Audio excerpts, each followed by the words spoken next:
Para que possamos refletir acerca do tema a ser aqui abordado, façamos primeiramente a leitura dos seguintes versículos bíblicos. Livro de Números, capítulo 13, versículos 1 a 3. E falou o Senhor a Moisés, dizendo: Envia homens que espiem a terra de Canaã, que eu hei de dar aos filhos de Israel, de cada tribo de seus pais enviareis um homem, sendo cada um príncipe entre eles. E enviou-os Moisés do deserto de Parã, segundo a ordem do Senhor. Todos aqueles homens eram cabeças dos filhos de Israel. Livro de Números, capítulo 13, versículos 25 a 33. E eles voltaram de espiar a terra, ao fim de 40 dias. E caminharam, e vieram a Moisés e Arão, e a toda a congregação dos filhos de Israel no deserto de Parã, em Cádiz, e deram-lhes notícias, a eles, e a toda a congregação, e mostraram-lhes o fruto da terra. E contaram-lhe, e disseram: Fomos à terra que nos enviaste, e verdadeiramente mana leite e mel, e este é o seu fruto. O povo, porém, que habita nessa terra é poderoso, e as cidades fortificadas e muito grandes, e também ali vimos os filhos de Enaque.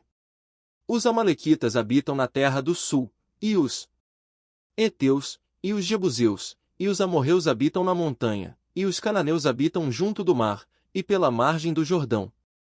Então Calebe fez calar o povo perante Moisés, e disse: Certamente subiremos e a possuiremos em herança, porque seguramente prevaleceremos contra ela.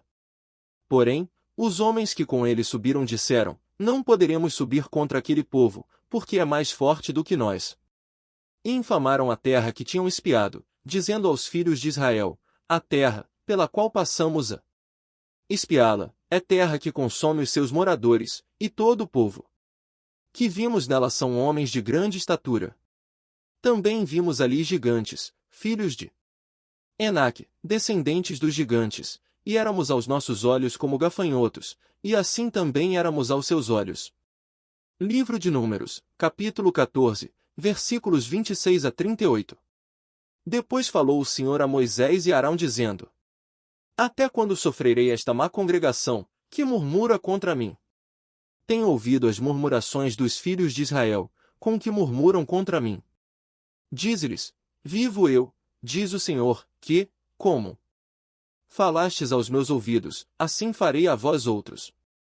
Neste deserto cairão os vossos cadáveres, como também todos os que de vós foram contados segundo toda a vossa conta, de 20 anos para cima, os que dentre vós contra mim murmurastes. Não entrareis na terra, pela qual levantei a minha mão que vos faria habitar nela, salvo Calebe, filho de Jefoné, e Josué, filho de Num. Mas os vossos filhos, de que dizeis, por presa serão, porém nela, e eles conhecerão a terra que vós desprezastes. Porém, quanto a vós, os vossos cadáveres cairão neste deserto. E vossos filhos pastorearão neste deserto 40 anos, e levarão sobre si as vossas infidelidades, até que os vossos cadáveres se consumam neste deserto. Segundo o número dos dias em que espiastes esta terra, 40 dias, cada dia representando um ano, levareis sobre vós as vossas iniquidades 40 anos, e conhecereis o meu afastamento. Eu, o Senhor, falei, assim farei a toda esta má congregação, que se levantou contra mim, neste deserto se consumirão, e aí falecerão. E os homens que Moisés mandara espiar a terra, e que, voltando, fizeram murmurar toda a congregação contra ele, infamando a terra. Aqueles mesmos homens que infamaram a terra, morreram de praga perante o Senhor.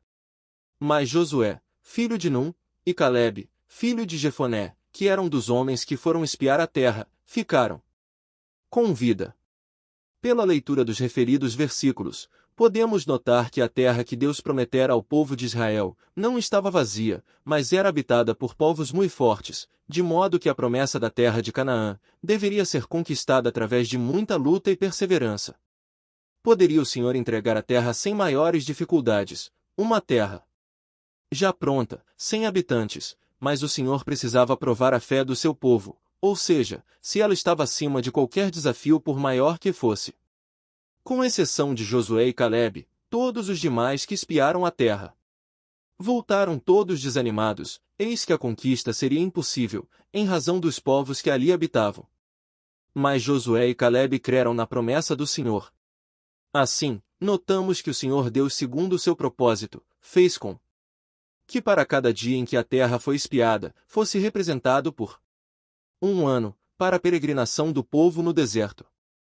Nesta passagem, Deus revela em sua obra uma relação profética entre dia e ano. Já, noutra passagem bíblica, o Senhor apresenta uma relação entre um dia e um milênio, a saber, segunda carta de Pedro, capítulo 3, versículo 8.